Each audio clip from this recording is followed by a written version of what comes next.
Vou bater um papo com o Procurador de Justiça, Dr. Sami Barbosa Lopes, que deixou o cargo de Procurador-Geral de Justiça do Ministério Público Estadual do Acre na semana passada, quando assumiu a nova procuradora, a doutora Patrícia Rego. Dr. Sami pleiteia uma vaga na segunda mais alta corte deste país, o Superior Tribunal de Justiça, o STJ. Segundo algumas especulações, alguns blogs políticos, Dr. Sami está bem na fita. Ele concorre com alguns procuradores de outros estados e a eleição acontece no próximo dia 13 de fevereiro. 31 ministros devem escolher uma das vagas que é do MP, do Ministério Público, e a outra vaga dos desembargadores federais. Dr. Sami, muito boa noite. Boa noite, Alan Rick. Tudo bem? Quanto tempo? Satisfação tê-lo aqui novamente no nosso Gás Entrevista. Dr. Sami, o senhor está aí prestes a completar 40 anos de idade, estou aqui entregando o ouro, o senhor é muito jovem, é de uma geração de promotores inicialmente muito combatentes, que lutaram contra um sistema arraigado na política acreana, que colocaram na cadeia pessoas muito perigosas, enfim. Por conta disso, obviamente, apareceram para a mídia, para a sociedade também, como jovens muito promissores, e agora o senhor encerra seu mandato e assume a possibilidade de um novo grande desafio.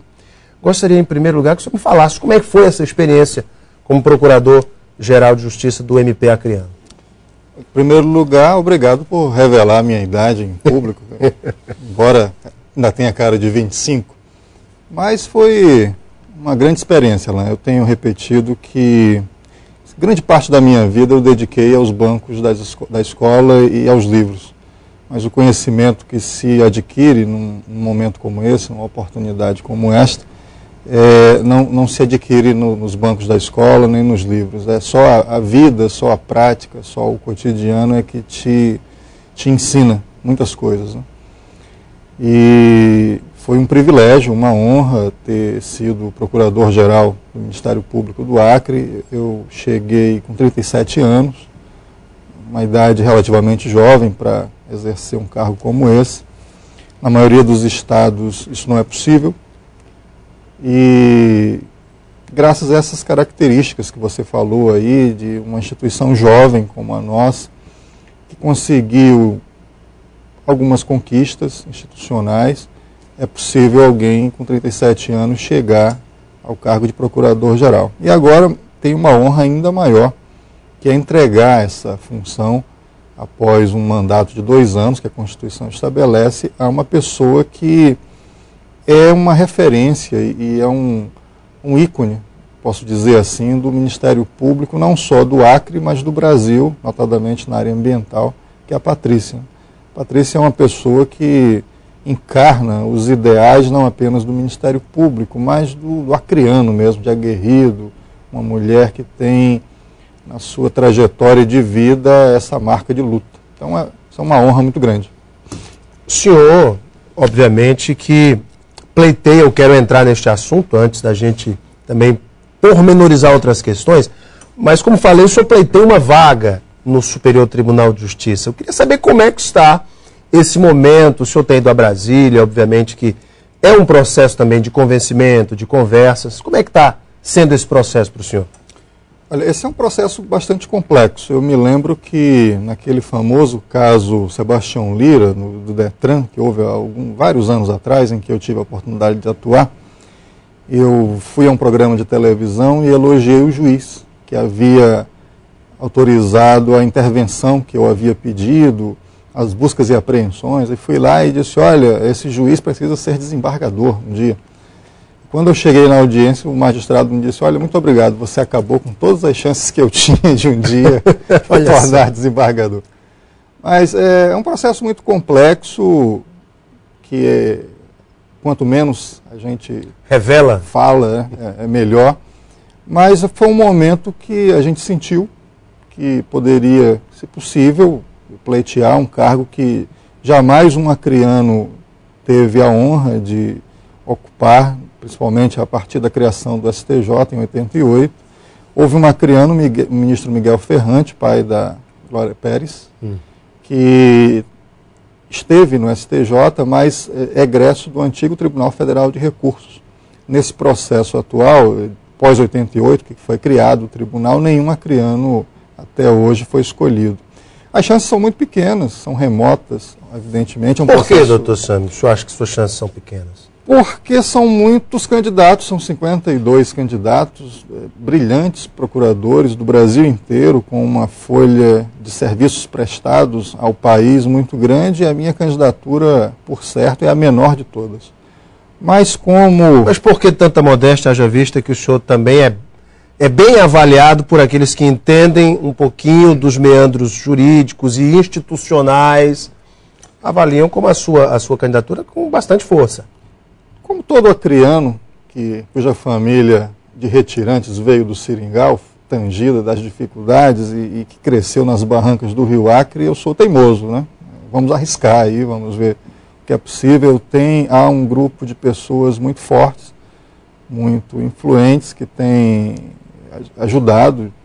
O Acre vive um momento ímpar na sua história, né? De credibilidade, de resgate institucional. Existem hoje vários acrianos com nomes que repercutem no cenário nacional, e se nós conseguirmos criar uma força que represente uma candidatura, não um projeto individual, mas um projeto do Estado do Acre, da Amazônia. Você tem uma ideia, hoje no STJ só há um ministro da Amazônia, o ministro Mauro Campbell do Amazonas.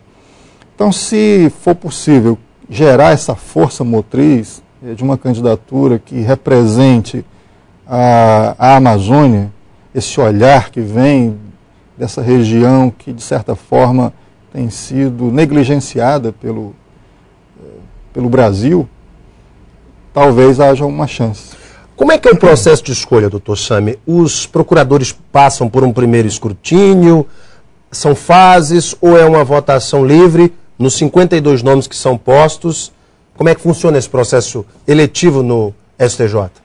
O STJ ele tem as vagas setoriais. São 33 ministros, um terço é composto por desembargadores estaduais, um terço por desembargadores federais, porque o STJ é o ponto em que a Justiça Estadual e Federal se encontram. É um tribunal nacional, não é um tribunal federal. E um terço das vagas é destinado aos membros do Ministério Público e Advocacia. Cada carreira tem uma fórmula diferente. No nosso caso, assim como os desembargadores, os estados formam uma lista com até 6 nomes. No caso do Acre, o meu nome foi o único apontado. E desse conjunto de candidaturas, o tribunal escolhe 3. A famosa lista tríplice, que é encaminhada ao presidente da República. Então vejam que é um processo bastante complexo, que começa no próprio Estado. Você precisa ser indicado pelo seu Estado, como candidato do seu Estado. Depois precisa constar na lista tríplice, que é escolhido pelos próprios ministros. E, por fim, a escolha do presidente da República, cumprindo o rito que é estabelecido na Constituição. Após disso, ainda existe a sabatina pelo Senado Federal. Depois do dia 13 de fevereiro, se o senhor aparecer na lista tríplice, ainda tem todo esse périplo a ser percorrido. Sem dúvida nenhuma. Vamos estar aqui na torcida. Agora, doutor Sami, conversei aqui com a nova Procuradora-Geral de Justiça, como já falamos, doutora Patrícia Rego, que assumiu no último dia 5, e perguntei a ela, doutora Patrícia, o que o Ministério Público Estadual precisa fazer para trazer à sociedade acriana esta sensação de que o Ministério Público está cada vez mais atuante, está cada vez mais incisivo na fiscalização de todas as ações que envolvem o interesse da sociedade e da fiscalização dos próprios entes públicos, poder público estadual e municipal. E ela me disse, Alain, realmente nós temos que fazer uma avaliação e precisamos fiscalizar mais, trabalhar mais, haja vista o bom trabalho que já vem sendo desenvolvido, nós precisamos atuar mais. O senhor concorda com as declarações da Procuradora? O MPE deve marcar este novo momento com a doutora Patrícia também por ser mais incisivo, inclusive, na fiscalização dos entes públicos? Sem dúvida nenhuma. Um dos papéis primordiais do Ministério Público, que está previsto na Constituição, é o agente fiscalizador. Agora, Nós precisamos desempenhar essa função com rigor, o que tem sido feito, mas sem nos deixar levar, fazer isso de uma forma isenta, de uma forma que dê a credibilidade que a instituição vem adquirindo desde 88, quando ela ganha esse novo formato, sem entrar nesse debate, muitas vezes, partidarizado. Eu dei uma entrevista um dia desses dizendo isso. A função nossa ela é muito parecida com a do bandeirinha do jogo de futebol. Sempre que o Ministério Público age, e age de forma independente, de forma incisiva, na defesa do patrimônio público, que é exercida normalmente, essa gestão da coisa pública, por entes que vêm de determinado segmento político, A ou B, normalmente você presta atenção, aquele que está sendo investigado se diz perseguido político, que é aquela investigação mesmo, o Ministério Público apresentando as provas, demonstrando o erro cometido, passível da punição, o discurso padrão é da perseguição política. E o segmento que está acompanhando aquilo bate palma. Quando é inverso, aquele que aplaudiu a ação do Ministério Público passa a ser investigado. Usa o mesmo discurso? Usa o mesmo discurso. Então, o Ministério Público no Acre, ele tem atuado de forma muito satisfatória. Se você pegar todas as avaliações nacionais, e hoje nós temos várias instituições de âmbito nacional, tanto o Conselho Nacional do Ministério Público, quanto o Conselho Nacional de Procuradores Gerais, que monitoram esse nível de atuação da instituição, o Acre está sempre num dos pontos mais elevados. Todos os casos que tiveram repercussão, todos os casos, isso desde a época do famoso combate ao crime organizado, de várias ações que resultaram em prisão de pessoas, inclusive detentoras de mandato político. Agora, bem recentemente, houve um julgamento num município do interior em que um prefeito sentou no banco dos réus, um ex-prefeito sentou no banco dos réus, foi apresentado todas as provas dos desvios de recursos públicos, um prefeito que faz parte, pelo menos esteve durante o seu mandato, no bloco de sustentação do governo. Então não se pode dizer que o Ministério Público faça vistas grossas ou escolha quem vai ser investigado. Agora, como todas as instituições públicas, não é só o Ministério Público, se você fizer essa análise com relação à Defensoria Pública, com o próprio Judiciário, você vai ver que as instituições têm uma certa dificuldade em função da carência de estrutura. E dessa dependência orçamentária, muitas vezes, do Executivo. O país cresceu, nós às vezes não refletimos que nós vivemos hoje o maior período de estabilidade política da história do Brasil. Então o cidadão está cada vez mais consciente dos seus direitos. Então a demanda de atuação de instituições como a nossa é gigantesca. E ela cresce de forma não proporcional ao crescimento das condições materiais que você pode colocar à disposição daquele servidor que faz esse trabalho. O próprio recrutamento das nossas profissões, quer seja de promotor, quer seja de juiz, precisa passar por uma nova reflexão. O promotor, via de regra, ele é jovem, vem de uma faculdade de direito, porque é isso que é exigido dele, e de repente ele vai para uma cidade, uma comarca no interior, que ele tem que investigar o prefeito, ele recebe uma montanha de papel com números, com planilhas, com balanço, que ele não está preparado intelectualmente para fazer essa análise. Esse promotor, ele sabe, ele conhece a lei, ele conhece a doutrina, ele conhece a jurisprudência, mas ele precisa hoje, esse promotor da modernidade, que é exigido pela sociedade, precisa ter outras competências. Inclusive a equipe técnica para assessorá-lo nesse sentido. Técnica que o assessore, mas não só nessa parte técnica contábil, ele precisa ser um mediador das políticas públicas, um articulador da sociedade, ele precisa ter conhecimento de gestão, cada dia mais cobrado dele essa parte da gestão.